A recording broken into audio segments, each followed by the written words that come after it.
Bonjour et merci de recevoir le pain de vie chez vous. Nous fêtons aujourd'hui la Saint Thomas apôtre. Dans l'évangile qui nous est proposé, Thomas demande aux autres disciples une preuve pour croire que Jésus est réellement ressuscité. Avant de croire, Thomas, comme la plupart d'entre nous, veut voir, il veut faire son expérience personnelle du ressuscité. C'est à travers son doute qu'il est dans notre jumeau. Thomas veut comprendre pour croire. Il veut voir pour croire. La figure de Thomas nous dit que le doute et la foi marchent ensemble. Oui, mes chers amis, le doute et la foi marchent ensemble. La foi passe parfois par le questionnement, par le doute.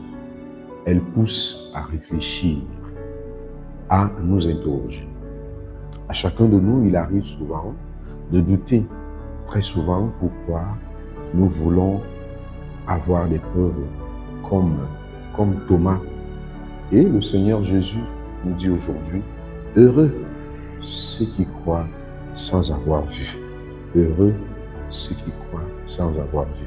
C'est là une autre gratitude qui nous fait comprendre que la foi est une adhésion qui engage notre liberté de penser. Elle est un acte de confiance et d'abandon, une relation personnelle avec le ressuscité. Ça, c'est une autre manière de définir la foi. La mort et la résurrection de Jésus, c'est le cœur même de notre foi chrétienne.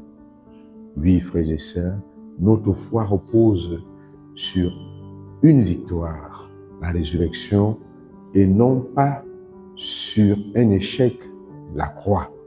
Jésus, qui se rend présent à ses disciples, porte les marques de sa passion, mais sans douleur. La mort a été bien vaincue. C'est un vivant qui manifeste sa présence, un vivant qui prend la parole et s'adresse à Thomas pour faire grandir en lui la foi. Avance ton doigt ici et vois mes mains. Avance ta main et mets-la dans mon côté. Cesse donc d'être incrédule. Sois croyant. Sois un homme croyant. Grâce au Christ crucifié et ressuscité, la foi peut grandir dans le cœur de Thomas. Voilà que le Seigneur lui donne la grâce de professer la foi. Mon Seigneur et mon Dieu. Jésus redonne à Thomas sa place dans la communauté.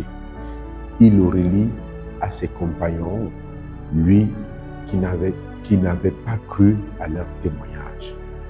Oui, frères et sœurs, demandons aussi que le Seigneur, aujourd'hui, augmente en nous la foi. Une foi sincère qui n'a pas besoin de preuves, mais qui fait confiance au Christ qui est mort et ressuscité pour nous. À tous et à chacun, nous souhaitons une très belle journée.